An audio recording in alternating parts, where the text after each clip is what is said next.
প্রধান অতিথি গণপ্রজাতন্ত্রী বাংলাদেশ সরকারের মাননীয় প্রধানমন্ত্রী জনাব তারেক রহমান বক্তব্য নিয়ে আসছেন। ওই নেতা আছে,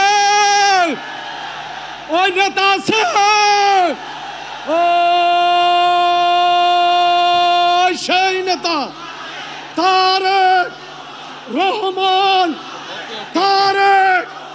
দুনিয়ার মজদুর।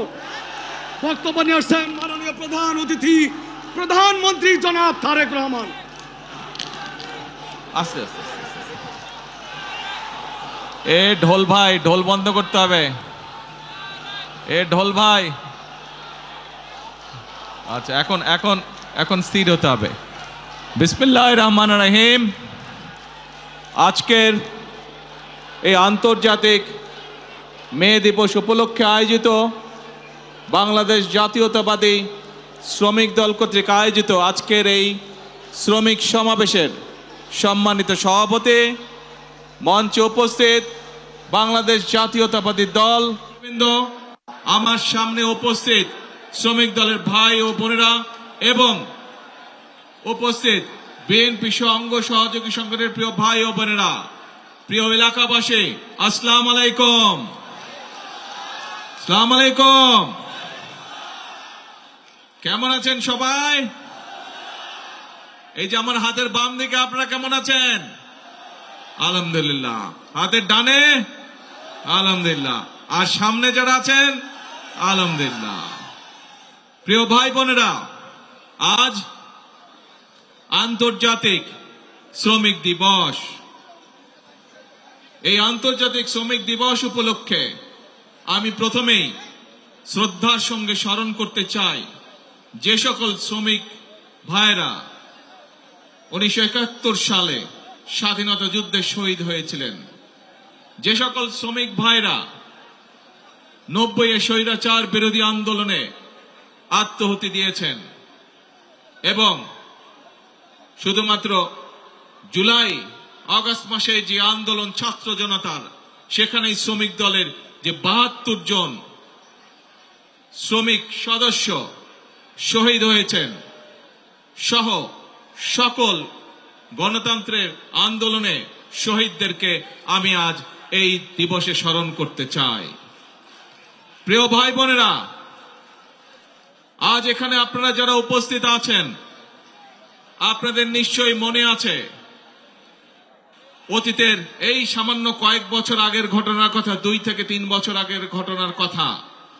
আজ এখানে আমরা শান্তিপূর্ণভাবে এই সমাবেশের আয়োজন করছি, কিন্তু মাত্র কয়েকদিন আগের কথা, এই রাজপথ, এই আশেপাশের দালান কোঠা, এই এলাকার প্রতিবেশী ভাইয়ের বোনেরা সকলে সাক্ষী আছেন যে এখানে যখন বিএনপি, শ্রমিক দল, যুব দল, ছাত্র দল, স্বেচ্ছাসেবক মহিলা দল যারাই যখন সমাবেশ করেছে, ছাত্র দল, স্বেচ্ছাসেবক মহিলা দল যারাই যখন সমাবেশ করেছে, আমাদেরকে তখন আতঙ্কিত থাকতে হতো কখন সেই স্বৈরাচার বাহিনী হামলা করে বসে।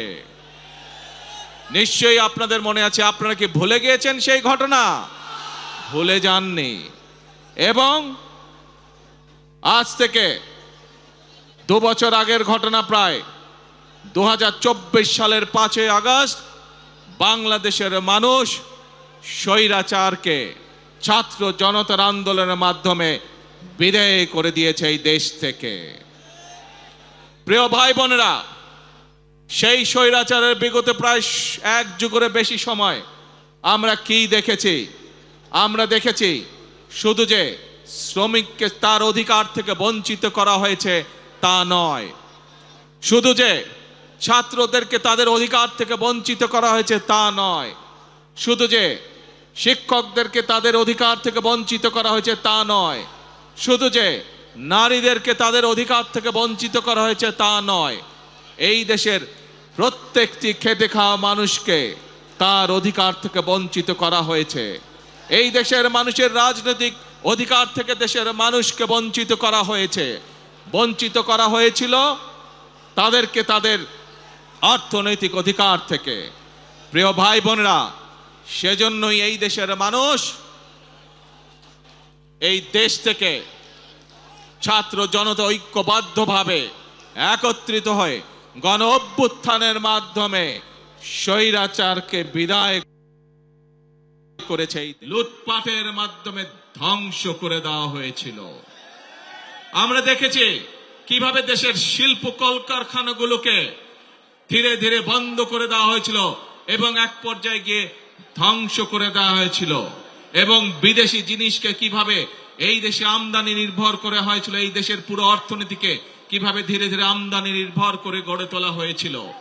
আমরা দেখেছি কিভাবে স্বৈরাচারের সময় এই দেশ থেকে এই দেশের শিক্ষা ব্যবস্থাকে ধ্বংস করে দেওয়া হয়েছিল। আমরা দেখেছি এই দেশের স্বাস্থ্য ব্যবস্থাকে স্বৈরাচারের এক যুগ সময় কিভাবে ধ্বংস করে দেওয়া হয়েছিল। প্রিয় ভাই বোনেরা, যে কয়টি সেক্টরের কথা আপনাদের সামনে আমি তুলে ধরলাম, এই প্রত্যেকটি সেক্টরে হাজারো লক্ষ কোটি শ্রমিক কাজ করে, এবং এভাবেই দেশের প্রত্যেকটি সেক্টরকে ধ্বংস করার মাধ্যমে বাংলাদেশের সকল শ্রেণীপেরা মানুষকে আঘাত করা হয়েছিল। বাংলাদেশের শ্রমিকদের ভাগ্য নিয়ে মানুষকে আঘাত করা হয়েছিল। বাংলাদেশের শ্রমিকদের ভাগ্য নিয়ে ছিনিমিনি খেলা হয়েছিল সেই দিন। প্রিয় ভাই বোনেরা, 2024 সালের 5ই আগস্ট মানুষ সেই স্বৈরাচারকে দেশ থেকে বিতাড়িত করেছে। এখন শ্রমিক, শিক্ষক, ছাত্র, নারী, পুরুষ সকলে মিলে এখন হচ্ছে দেশ গড়ার পালা। প্রিয় ভাই বোনেরা, আমার সামনে একটি ব্যানার আছে, সেই ব্যানারের মধ্যে লেখা রয়েছে বন্ধ কলকারখানা চালু করতে হবে। প্রিয় ভাই বোনেরা, বর্তমান সরকার বিএনপি সরকার, জনগণের ভোটে নির্বাচিত সরকার, এবং সেই জন্যই সরকার গঠিত হওয়ার পরে সাথে সাথেই আমি সংশ্লিষ্ট ব্যক্তিবর্গকে সাথে নিয়ে বসেছি এবং নির্দেশনা দিয়েছি, এবং আপনারা জানলে খুশি হবেন, এই সপ্তাহে গত 1 মাস আগে আমি নির্দেশনা দিয়েছি যে কিভাবে আমরা কত দ্রুত আমরা বন্ধ কলকারখানা কোনটি চালু করতে পারবো, যাতে আবার সেই সকল শ্রমিক যারা কর্মসংস্থান হারিয়ে বেকার হয়ে গিয়েছিল সেই সকল শ্রমিকের কর্মের ব্যবস্থা আমরা করতে পারি। সেই মিটিংটি এই সপ্তাহে আবার নির্ধারিত হয়েছে। ইনশাআল্লাহ বাংলাদেশের অনেকগুলো কলকারখানা যেগুলো বন্ধ হয়ে গিয়েছে বিগত বছরগুলোতে, পর্যায়ক্রমিকভাবে আমরা সেই কলকারখানাগুলোকে আবার চালু করার উদ্যোগ গ্রহণ করেছি। প্রিয় ভাই বোনেরা, শুধু এই বন্ধ কলকারখানা চালু হলেই সকল শ্রমিকের কর্মসংস্থানের ব্যবস্থা হবে না, আমরা জানি। এই শ্রমিকদের পাশাপাশি আরো বহু লক্ষ, হাজারো লক্ষ বেকার এখন এই দেশে রয়ে গিয়েছে, যাদের জন্য দেশে আমাদের কর্মসংস্থানের ব্যবস্থা করতে হবে, যাদের জন্য একই সাথে আমাদেরকে বিদেশেও কর্মসংস্থানের ব্যবস্থা করতে হবে। এবং সেই জন্যই আমরা বিদেশি বিনিয়োগকারী সহ দেশীয় বিনিয়োগকারীদের সাথে এরই ভিতরে আলাপ আলোচনা শুরু করেছি। আমরা তাদেরকে উৎসাহ প্রদান করছি, আমরা তাদের বিভিন্ন সমস্যা সমাধানের চেষ্টা করছি, যাতে করে সেই বিনিয়োগকারীরা সে দেশেই হোক অথবা বিদেশি হোক এই দেশে কলকারখানা তৈরি করে। কারণ আমরা জানি এই দেশে কলকারখানা তৈরি হলে এই দেশের শ্রমিকরা কর্মসংস্থানের সুযোগ হবে তাদের। আমরা জানি শ্রমিকরা যদি ভালো থাকে তাহলে বাংলাদেশ ভালো থাকবে। আমরা জানি কৃষকরা যদি ভালো থাকে তাহলে এই বাংলাদেশ ভালো থাকবে। অর্থাৎ সাধারণ খেটে খাওয়া মানুষ যখন ভালো থাকবে তখনই এই দেশ বাংলাদেশ ভালো থাকবে। এবং সেই জন্যই প্রিয় ভাই বোনেরা, আপনারা দেখেছেন, আমরা জানি, আমরা বিষয়টি সম্পর্কে ওয়াকিফাল আছি।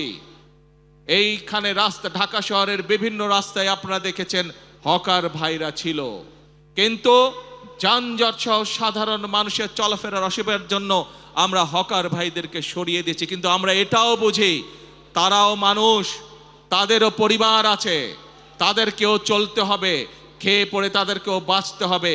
সেজন্যই আমি সংশ্লিষ্ট কর্তৃপক্ষকে সাথে সাথে নির্দেশনা দিয়েছি যে হকার উচ্ছেদ করলে শুধু হবে না, এই মানুষগুলো যাতে খেয়ে পড়ে বাঁচতে পারে, কর্মসংস্থান মানে ব্যবসা করতে পারে, তারও ব্যবস্থা করতে হবে।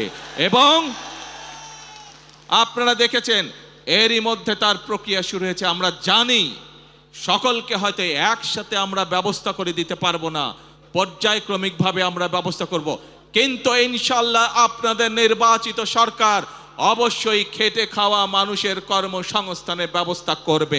এবং সে কারণেই আপনারা দেখেছেন গতকাল থেকে উত্তর মহানগরী এবং দক্ষিণ মহানগরীতে এই প্রক্রিয়া শুরু হয়ে গিয়েছে।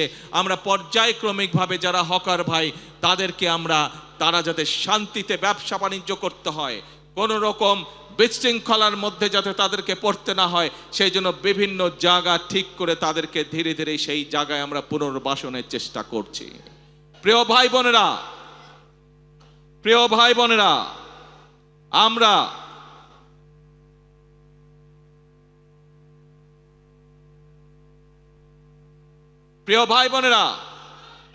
আমরা নির্বাচনের 12 তারিখে নির্বাচনের আগে আমরা বলেছিলাম এই দেশকে পুনর্গঠন করা ছাড়া, রাষ্ট্র মেরামত করা ছাড়া কোনো উপায় নাই।